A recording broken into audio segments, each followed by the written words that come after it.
Okay, on this podcast, I'm always talking about three things. I'm trying to give you hope, inspiration, and specific, concrete, usable information. And as far as hope and inspiration go, there's nobody in the world that I can think of better to give you hope and inspiration than Beth Carmichael, my guest today. Beth, how are you? I'm good. I'm really glad you're here. Thanks for coming. Absolutely. Thank you for having me. What I'd like to do is have you talk today and tell us a little bit about your life, maybe pre-activity, and then how you were moved into becoming the person that you are now today, working and doing great things to save the world. And I haven't given her much of an introduction, but this woman has inspired me for several years already. And the more I get to work with her, the more inspired I am. She actually does stuff. And I'll let you tell your story. Okay, well, thank you. That's very sweet. I'm blushing. So I guess as a way of just to orient viewers, I am the chapter leader for the Raleigh chapter of Citizens Climate Lobby. Citizens Climate Lobby is an organization that is nonpartisan, it's a grassroots, volunteer-led organization that is really just focused on creating the political will for a livable climate. And what that looks like is really just finding ways to help people to understand that they have a voice in the political process, and that people are more powerful than money. So it is directly lobbying members of Congress, but it's also writing letters to the editor or op-eds, connecting with people in the community that are influential or businesses that have a voice in the process, and reaching out to other people just to educate them about the work that we're doing. So we have specific pieces of legislation that we support at the federal level, and we also work with other members in the state of North Carolina, and other states have their own process to work on their own state legislatures. And we can also focus on issues that matter at the municipal level as well. And really, it's just about finding the kinds of policies that would be effective in addressing climate change and or ushering the adoption of clean energy, things that we believe that would resonate with both liberals and with conservatives. And the way that I got started in that work is, I'm a child of the 80s. I was born in 1974. And so, when I was in school, I learned that the climate was changing as part of a science module. And the way it was presented to me then was that it was something that was going to happen in the far, far distant future, something for our descendants to worry about. So it was concerning, but, I just didn't think it was as urgent of a problem. And I think that a lot of people still actually believe that. But as I got older and we started to hear more on the news about in the 90s or so, that this was really actually a problem that we needed to start trying to do something about. I was one of the people, I grew up Republican, and this was around the time when Fox News actually first took off and started to grab some market share. And it was actually very refreshing to have a news organization that had sort of a different take on things. And I'm not putting this on Fox News by any stretch of the imagination, but there was a concerted campaign to raise questions and doubts in the minds of the public about how serious climate change really was. And I admit that I got really worried, and then after I heard that, I bought into the disinformation. It was like, okay, well, if scientists really don't have a full understanding about what is really going on, we're going to need to wait until we have more consensus about this, but That's certainly a reasonable point of view. Yeah, it is. And it's when you're just a normal American person, I'm no scientist, I'm not a politician. You just hear what you hear. So it wasn't until I got a bit older and found out that we do in fact have a problem, and we've already reached some tipping points. I was concerned, very concerned, and started realizing that this was really going to impact us, and was already starting to impact us. And I'm sure that you probably are familiar with the hockey stick graph. Are you familiar with that Yep. graph that shows the curve? So when I saw that, I started panicking. I just was like, wait a minute, if this is really a problem and we're not, like, it's no joke, an issue, we know it is now, we need to start doing something about it. And so I started looking around for who was doing something about it. I looked for ways I could get involved. I looked for how politicians were addressing the problem, and there were no politicians talking about it. I remember when I first actually was in college, and I was still always sort of thinking about climate change. And I remember when I first voted, George Bush was talking about climate change in his campaign. He made a couple of statements about how we needed to address climate change, and that is actually the reason why I voted for him. It was an influential issue for me, and then literally nothing happened as a result of that vote, unfortunately. But anyway, so I I started looking for organizations I could get involved in, who's doing something about this. There are a lot of environmentally focused organizations, and I care about the environment, but they were not specifically climate focused. And I never could find anything that was solely focused on climate until I stumbled into Citizens Climate Lobby. And I found CCL through my daughter's chess coach's father, so my daughter's chess coach was like in middle school when they started, and she was like in elementary school.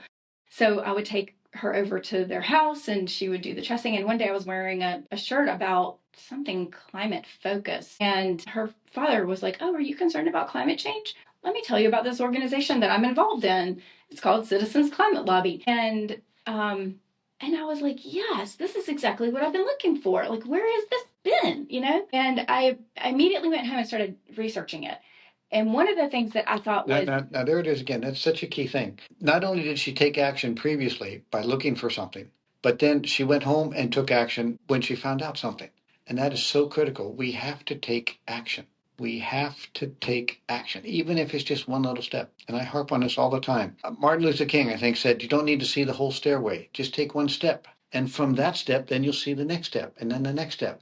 But you can't see the end of the road yet from where you are now. It's never that way. You have to take steps into the unknown. Okay, I'll shut up now. No, you're absolutely right. It's I think you've hit on something important, but let me just finish my little story first. So my chess coach's dad introduced me to CCL, and the thing that really drew me to what they were really trying to do is it was the first organization that I had seen that was really committed to empowering people. It wasn't like a send us money and we'll go sue somebody kind of a thing. It was really teaching people how to use their voice and do things that they probably it's probably pretty far outside their comfort zone. And I can say that has continued to be true with CCL for as long as I've been part of the organization. Before I joined CCL, I had never called a member of Congress or written an advocacy email for anything. I was just living my life, and I felt like I was an engaged person, but I just thought that was the sort of thing that you needed more qualifications to do. You needed scientists should be doing that job, not me. Why would anybody want to listen to me? And I really did not appreciate until I got involved in CCL how the power and the reason that politicians do what they do. It's not because scientists tell them that they should. It's because the people who elect them tell them that they should. And I never really fully appreciated that. And so I think that CCL really invited me to get outside my comfort zone and do things that I was terrified to do. I remember the first time I sat down to call Senator Tillis's office. I wrote a whole script. It took me 2 days to write. I mean, I edited it. It was beautiful. And it was like, looking back, it makes me laugh because, I mean, the intern that picked up the phone on the other end of that call must have been like, holy cow. This person's written a whole dissertation when really all they needed for me to say is please do something about climate change. It's like I overthought the whole thing. But the point is to what you're saying, it's just a matter of getting involved. But that step is actually a really, really hard thing for people to do. And particularly when it comes to something like climate change, when the issue is terrifying and overwhelming and feel powerless as individuals. And so instead of getting involved, often what we do is we withdraw and we isolate ourselves. We will choose not to think about it and pretend it's not happening. That's a really common thing, and it's understandable. Nobody wants to think about this stuff. It's so much bigger than we are. And by the way, we're going to do several episodes about that right there. And if anybody knows any good guests, any psychologists or anything like that, that we can invite on here and talk about, burnout and fear and depression and everything else due to climate change, due to intelligent people like Beth thinking about this stuff, please let me know. Yeah. I have somebody I can suggest, actually. Really? Yes. Yeah. Yeah. So anyway, there's actually a cool thing called a climate wheel. It's a wheel of emotions related to climate change that I like to talk to people when I'm doing tabling events, actually, and talking about what CCL does. That it kind of nicely illustrates the sort of range of possible emotions and that sense of, you can either be really angry about it, you can be hopeful about it, you can be fearful, or you can just be sad, and it's the fearful and the sad is the place that's the most lonely, Yeah. in this issue. And particularly when you're still sort of in that place of denial, you just want to just not think about it. Mhm. But the reality of it is that pretending that nothing's happening doesn't mean nothing's happening. It's just, and it is an action. It's not the action that's going to get us to where we need to go. So what I found when I got involved with CCL is that, and I just sort of accidentally fell into it.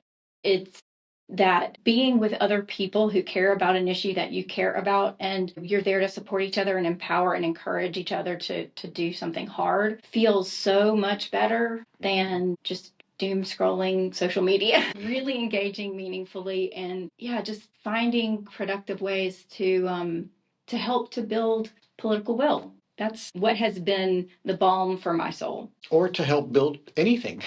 I mean, anything that's going to help. That's the other thing that I want to emphasize on this podcast is that everybody has different skills, different thoughts, different attitudes, different experiences. There's room for everybody in this tent of trying to save what's left of the planet. And I want to emphasize this over and over and over again in the podcast is what you just said. Doing something is better than doing nothing. Yeah. Not only for yourself, but for the planet as well. It's a win-win. Yeah. And that's what this podcast is going to be all about, is giving you specific things you can do and encouraging you and motivating you and inspiring you to do it. Yeah, and the thing is that, like, whatever you care about, I mean, obviously climate is important to me, and I think it should be important to everyone, but you don't have to be the savior of the world. Like, I'm not going to be the person I'm not Greta Thunberg, and even Greta Thunberg isn't Greta Thunberg. It's like, no one person is going to be the one who saves the planet. Truly will, it's a matter of elevating the issue that you care about to the elected leaders who can do something about it. So the engagement matters so much more than we think. And you don't have to be perfect at it. You just have to show up. Yeah. There you go. Those words need to be tattooed on everybody's forehead. You don't have to be perfect. Just show up and do something. Form a group, join a group, do something. Talk about, if you would, fear of doing something. Like last time we talked about when you first decided to take over your position now at CCL, how scared you were, but you did it anyway. That's what's so interesting to me. Yeah, when I first joined CCL, I told you my story about calling my member of Congress and how hard that was for me. I have found that a lot of CCL work is sort of it pushes you outside your comfort zone. Yeah, it's a sense of community, like I said. Other people are taking risks also. So there's a greater, I don't know, there's strength in numbers, I guess. So, when many people are doing things that are difficult, many hands make light work. I'm using a lot of euphemisms today, but they're true. There's like, it's terrifying, some of the things that we have to do. And I remember first getting started in CCL and doing, our chapter leaders would ask, what they would say, we need to do this thing. This is what we need to focus on. Who's going to do this? And nobody had ever done any of that before. So whatever the thing was, you just needed people doing it. So I would be like, all right, fine, I'll give it a shot. And that's really the fear. You just have to, I started leading meetings. Like, I never had led a meeting. I wasn't trying to be leading meetings, but just to have somebody to run our chapter meeting. They created like a kind of a group of people who could just any one of us could be called in or contributing during the meetings, and basically taking on greater leadership in the chapter, and supporting writing op-eds or letters to the editor, or making presentations to different groups. It's just all of it just yeah, there's fear with every bit of it, but you just, if somebody doesn't do it, then nobody's doing it, you know? So yeah, so eventually our chapter reached a point where we were so big as a chapter. There were like over 2,000 chapter members. It was the whole triangle, Chapel Hill, Raleigh, and Durham all together. That's pretty big. That's a big chapter. So we decided to break things up into smaller chapters just to make it more efficient, and more drivable for people to come to chapter meetings and stuff. This was pre-COVID, of course. But they asked me to run the Raleigh chapter. And to this day, I still am like questioning whether that was a good idea or not. But You mean on their part or on your part to accept? probably both. I'm not a leader. I'm not a great leader. Certainly I'm not inspirational. I mean, you've said a lot of really Yes, nice she things. is. You've said really nice things about me, but I am not. I'm just, a person just trying to find a way to help. Yeah, I mean, I feel very fortunate to have people that are willing to put up with me running the meeting. But I do often say, if anybody else thinks they can do a better job, then I have no ego. Please, by all means, take over. That's one of the things right there that makes her a great leader. No, it's true. But I am, yeah, I mean, I'm always doing things that scare me, but you do them anyway. But we just have to do what we have to do. It's the passion. I hope you all are getting the passion that comes from this woman. She really believes in what she's doing, and she's allowing that passion to motivate her to overcome the fear. And that's what this podcast is trying to encourage you to do. That's the whole purpose of this podcast right there. Yeah, true. Yeah. So, let's see where we're, but I think that's all I have to say about that. as Forrest Gump would say. That's all I have to say about that. Thank God for editing. Take a breath. That was awesome. So, what other questions do you have for me? Anything else you want to say? I don't have any specific questions. I love that. Let's see. Maybe it's not a bad idea to, well, do you want me to talk about my politics being a conservative in the climate space, or do you think that matters? I don't know if that. Yeah, actually, I'd love that. Okay. Do you want to ask a question, or do you want me to just start talking? Give me a question. See, a good question might be. Let me stretch for a sec forward. Say something. Now, you mentioned that you're a Republican. Do you feel? Yeah. Does that cause any problems for you, hanging around with a bunch of leftist lunatics like me? Yeah, actually, that's a good. Yeah, something like that. Yeah. Now, Beth, a few minutes ago, you mentioned that you're a Republican.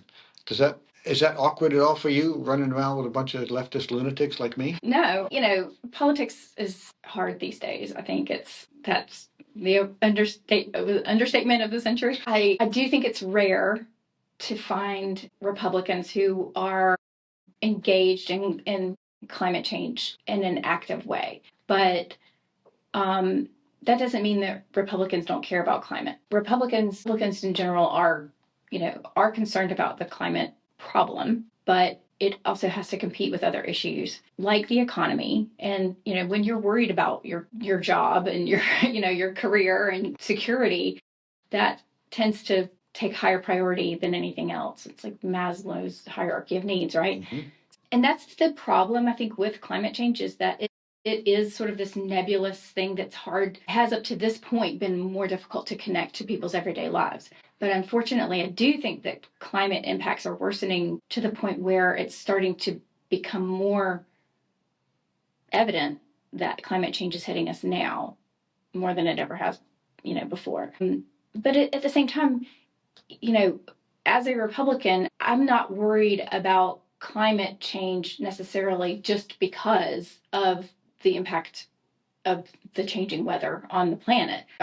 There's more to that issue that is very motivating and connects very much with conservatives, such as the fact that, there's a transition to clean energy that's well underway and will continue to progress regardless of the politics of the moment. If we as Americans are not getting the technology and investments of infrastructure and of workforce readiness to lead that transition globally, then it falls to other nations to fill that role, and then we're going to be left playing catch up. Well, that's already the case, isn't it? It is the case. Like China already, actually, it's weird. They're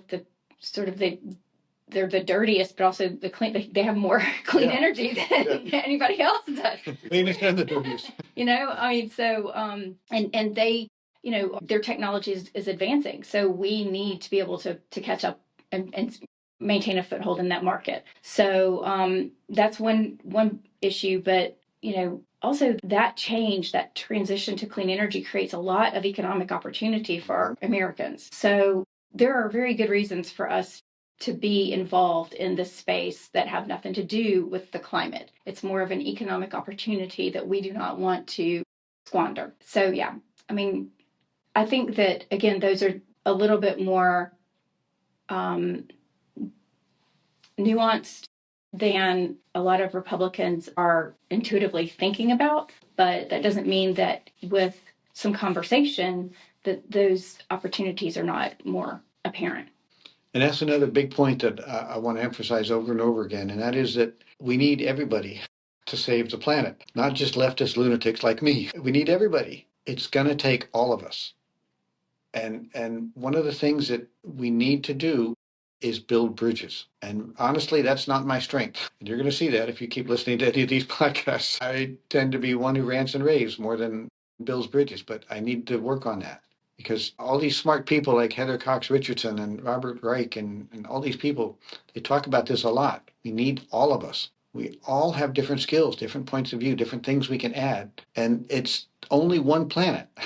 This is the only planet we have, and we really need to save it if we can. You're right, and that's something that I'm incredibly passionate about. And as a conservative in the climate space, it is challenging to hear really both sides. I'm going to be honest. I mean, both sides really. It's so polarized that. And it's just all about making the other guy wrong these days. And that is, again, one of the things that I really deeply appreciate about Citizens Climate Lobby. It's a nonpartisan organization, and it's the only climate-focused organization that is seen as nonpartisan, really. We have Democrats and we have Republicans that are members of CCL. In fact, we're actually referred to as the far middle. Like there's the far left and the far right. We're the far middle. And a good friend of mine in CCL, he likes to say that we're the grown-ups in the room. Like, when you've got people who come to speak to a member of Congress of either party, and they are coming from whatever their perspective is, and it's not super duper likely that the member is going to be able to identify with what they're coming with. Citizens Climate Lobby, we always get meetings with members. They appreciate our perspective. They know that the kinds of solutions that we're going to bring have the support behind it, bipartisan support behind it. That's super critical to all the legislation and the issue areas that we have adopted. So maybe this is a good time. I'll talk about a little bit about the areas that we focus on and why we focus on what we do. The first area is carbon pricing. So that's kind of a weird thing that maybe people have heard of but aren't super duper familiar with. There's a lot of different kinds of carbon pricing, and this is really important. The type of carbon price that Citizens Climate Lobby advocates is not just a straight carbon price. It's actually called a carbon fee and dividend policy. And so the way it works is we would put a price on carbon. If you want to call it a tax, you can do that, whatever you want to call it. Just, we're going to charge sort of at the source of carbon pollution. We would charge a fee to the person making or the company that's producing the pollution. Then all of the money that's collected from that is returned to citizens in the form of a dividend, like a quarterly or monthly dividend or whatever. And we saw this actually, it's totally doable. We didn't see the fee part, but we saw the dividend part happen during COVID. We all received money from the government, right, during COVID to help support through what Congress passed. So it would be kind of like that every month or quarter or something, depending on how it's structured. People would receive money from these polluters.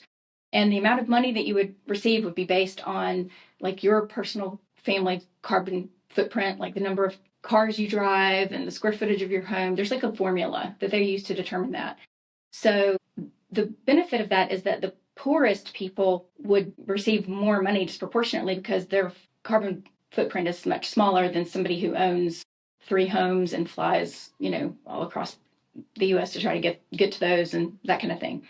So as your carbon footprint increases, your dividend decreases. Yes. Okay. Yes. So what's the point of doing that? Like what's the benefit? So the value of doing this is that right now we as Americans and really globally, we don't really realize this, but we have a hidden subsidy for fossil fuel use. Whenever Exxon has an oil spill, like they have to clean it up, but they also are getting help from the government to clean it up too. Massive amounts of federal Like aid. huge money for that. Superfund money, among others. Yeah. And then there's, whenever anything like just the insidious air pollution that we experience every single day that impacts our health, and increases cancer risks. So then there's the costs of healthcare associated, there's all these like hidden costs associated with fossil fuel use.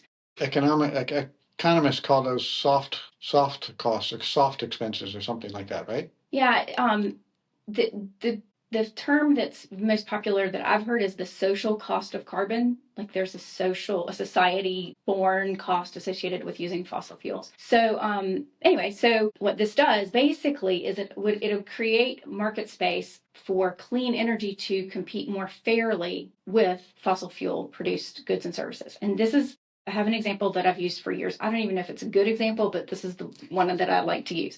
So pretend that you are a hairbrush manufacturer and you have a plant where you make hairbrushes and you supply to Walmart. Okay, your hairbrush manufacturing facility is out in eastern North Carolina. So now there's a carbon price that is put in place, and suddenly, like maybe 6 years down the road, you go into Walmart and you're just checking inventory or whatever, and maybe your sales have dipped. So now you go to Walmart to see if you can figure out what's going on, and you see on the shelf that there's another hairbrush exactly like yours in every way. Only theirs is $3 and yours is $8. And you're like, how in the world? Like, I'm not making enough money. How are they selling it this cheap? So you go back to your hairbrush plant, you gather everybody together and you're like, figure out what's going on here. And you realize that theirs is cheaper because they have solar panels installed on their roof. So they're not paying as much in energy costs as you are. So that's what allows them to sell their hairbrush more cheaply and affordably. So that is sort of my clumsy way of helping people to understand sort of how the carbon price works and how that creates a market incentive to use clean energy as opposed to fossil fuel energy. Does that make sense? Yes. Okay. Do you have questions? Many, but we'll do at least a whole nother episode on carbon fee and dividend. Okay. So yeah, what's great about a carbon fee and dividend is that it's a slow implementation. It doesn't shock the economy. It's something that businesses actually would appreciate because it allows them to plan. They can implement it slowly over years, decades even. And most importantly, it's effective. It actually does what is needed to draw down carbon. Now, why do you say that? What basis do you have to say it's effective? Has it been implemented in other countries or other regions? Or there is actually it's a carbon price. It's not a fee and dividend setup, but Canada has one, or at least they have had one. I'm not sure if they still do, if I'm honest. I haven't been keeping up with them lately. But like there's the reason that we know this would work is because it's been studied by economists. It was actually George Shultz, who was the Secretary of State for Ronald Reagan, who came up with this plan. Yeah. And wow, because it really does drive behavior. Like you as the consumer are making choices economically, right? You're not thinking about, maybe a few people might be thinking which one has the cleaner, but not most people. Most people are just like, what's cheaper and does what I need it to do, right. So it absolutely would drive behavior. The one thing that is an important ingredient is that you would, and our plan has this, is to include it's called a carbon border adjustment mechanism. So it's a lot of words, but basically what it means is that there's like a breaker for anybody that wants to import to the United States. So China, for example, they don't have a carbon fee and dividend plan in China, so they can pollute when they manufacture things. So if they want to import into the United States, their manufacturing standards have to be at least as high as ours, and if not, they have to pay a fee. So that the cost of their goods is going to be equivalent to the cost of fossil fuel produced goods in the United States. So it's fair. They're not going to get to come in and undercut American producers and sell their dirty goods here in the United States for cheaper. Yeah. So Interesting. it's a fantastic plan.